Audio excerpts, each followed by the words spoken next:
நீ யார் என்பதனை நீ முடிவு செய். உனக்கு ஜெயிக்க வேண்டும் என்ற ஆசை இருந்தால், நீ சுயமரியாதையோடு இருக்க வேண்டும் என்ற ஆசை இருந்தால், வாழ்க்கையில் வரக்கூடிய தடைகளை தடக்கல்லாக மாற்று.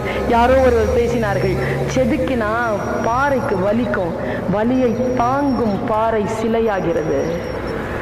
வலிக்கிறதே என்று பட்டு தெரிக்கிற கல் படிக்கல்லாகிறது. நீ என்ன செய்? உன்னை செதுக்குகின்ற ஊழியை தாங்கு. நீ சிலையாக வர வேண்டும். நீ உன் சிகரத்தின் உச்சத்தில் நின்று கொண்டிருக்க வேண்டும்.